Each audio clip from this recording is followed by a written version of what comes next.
Later, back within the manor, Alfred touches up Bruce's stitches. "I thought you were dead," Alfred mumbles without making eye contact. "Who stitched you up anyway? Dr. Frankenstein?" "She did the best she could," Bruce says flatly. "She?" "A woman.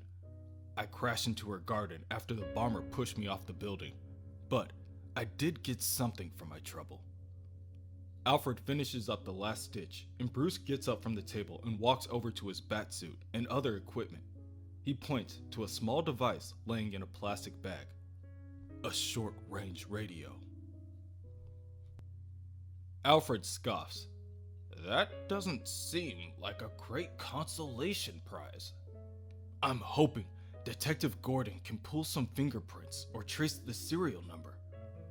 "Detective Gordon? You're going to him again!" Bruce begins to re-equip his suit and tells Alfred without looking, "Unless you can do all that."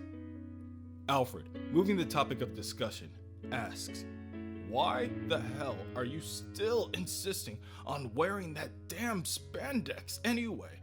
You go out there without a gun against the blokes with them. You should be wearing bloody body armor." Bruce finally looks back at Alfred and says, "Do you know what body armor says about a guy?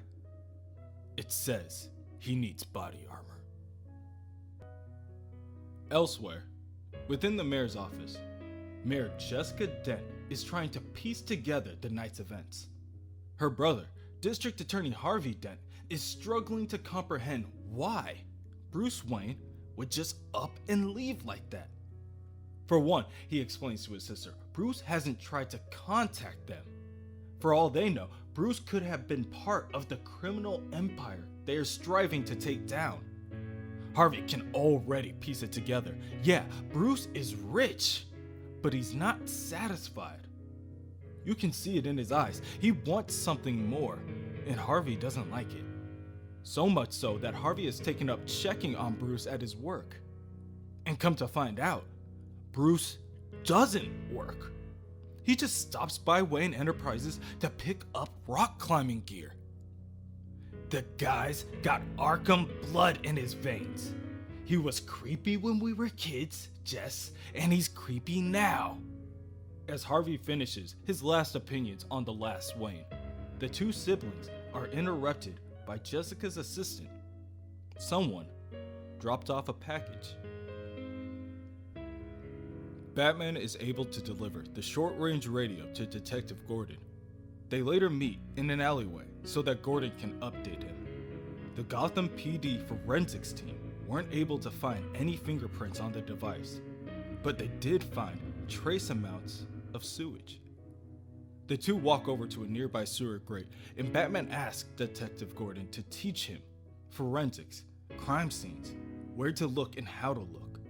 Gordon tells Batman that he will in time, but for now, they must focus on the sewers. "They call it Arkham's Labyrinth," he says. At the manor, Alfred shuffles to the front door.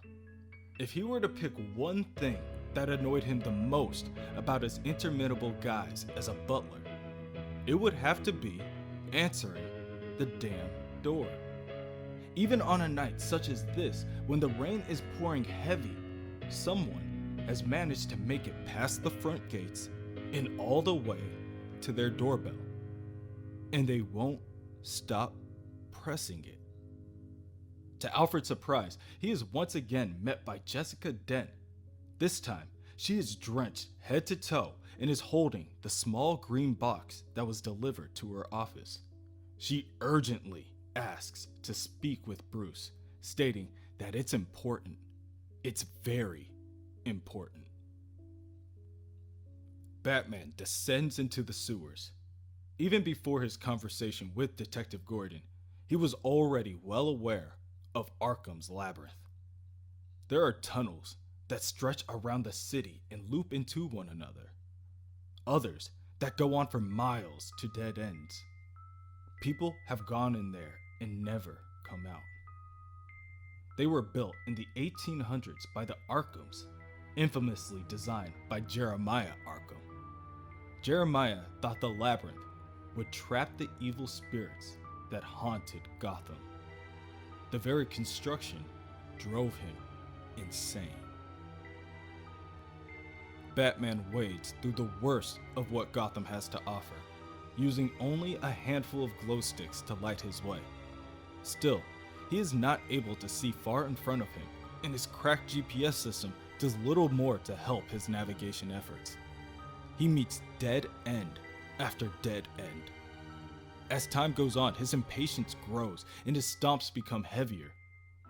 But then, he hears a small splash in the water. Batman holds his light up and scans the area.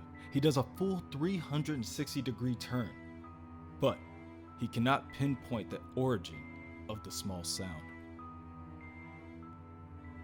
Suddenly, the sewage splashes upward and some sort of giant creature emerges. It stands almost a foot taller than Batman. Its eyes, piss yellow, only matched by its pointed yellow teeth. Its skin covered in dark, jagged scales leading down to its blackened claws.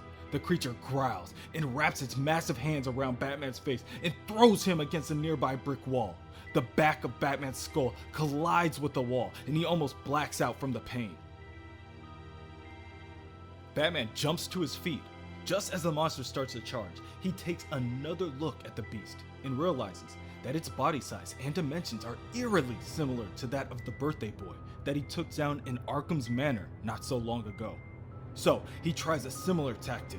Batman holds his cape up and waits for the creature to close in. When it does, Batman jumps to the side and uses his cape to wrap around the creature's face. With all his strength, Batman pulls back on the cape, hoping to cut off the creature's oxygen supply. This time, it doesn't work. The creature gnashes its teeth and shreds a hole in the cape. It then backhands Batman, causing blood to fly in the air. The strike was more powerful than Batman expected, and he recoils backwards a couple of steps. The creature approaches. It's unhindered by the murkiness beneath their feet. This is Batman's first encounter with a supernatural being. He may actually be. Besides thinking, Batman acts on instinct. He grits his teeth and throws his strongest haymaker. The creature proves himself to be surprisingly nimble and dodges so that the punch only grazes him. Then he counterattacks. The force of the punch pushes Batman back over a yard and he crashes, causing sewage to splash into the air. His chest feels tight and it's becoming difficult for him to breathe, so he switches to a long-range tactic. His taser. Batman clicks the button to activate the device and it sizzles as sparks begin to fly. He then aims and launches the two probes. They embed into the creature's scaly skin. Tens of thousands of bolts of electricity pierce the creature's body and it wails in pain. Now, with the advantage, Batman sprints forward and attempts to land a kick on the creature. It blocks Batman's attack and hisses, "Stop!" Then, it reaches forward and grabs Batman by the throat and begins to lift him into the air. "Stop and leave me alone!"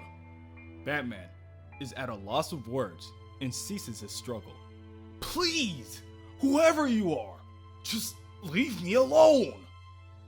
Batman, for a third time, re-examines the creature. "Leave you alone? You were trying to eat me." "I don't eat people, asshole. I am one. I thought you were another Gothamite out to shoot me. They always shoot me or stab me. Just go away." Batman raises a light and asks, "Who are you? Look, I didn't come down here looking for you. What's your name?" "Waylon Jones." "Why do you?" "I got ichthyosis. It's a skin condition. I was born with it, and that's that." "Your teeth." "The man my mother gave me to, Mr. Haley, he filed them down, so I'd look more like the reptile boy he was selling me as." "Stop staring, okay?" "What are you doing down here?" I ran away last time the circus came to town. When people saw me, they screamed. All I wanted was something to eat. I even had money to pay, but this man at the market shot me. It was the first one right here on my shoulder. So I came down here, away from Gotham. I used to like it down here. It used to be all mine. So, you've seen someone else down here. Not the city workers or the police, but someone else. There's a man in a green coat. That who you looking for? The man in the green coat? Do you know where he goes? Yeah, I've seen him. Can you take me there? I have a map. Before Waylon can answer, he asks, "What the hell are you wearing?" As Waylon escorts Batman through the sewers, they continue their conversation. Batman advises that Waylon should go to Wayne Industries to address his skin condition. They have a number of excellent scientists working there. But Waylon tells Batman that he will never go back to Wayne Industries again.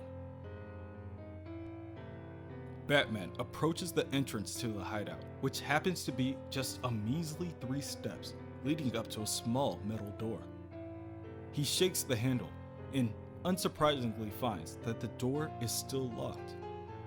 No problem, he decides as he reaches for his utility belt. He presses a small button on one of the notches and a compartment opens up, revealing a small amount of picking tools. Only a few moments pass before Batman grows impatient and decides to kick down the doorway. Instantly, Batman is greeted by a bombardment of green light. Once his eyes adjust, he sees that he is standing in a relatively small room filled with rusty sewage pipes leading in every direction. He steps closer and approaches the lone computer desk with 4 monitors hanging overhead.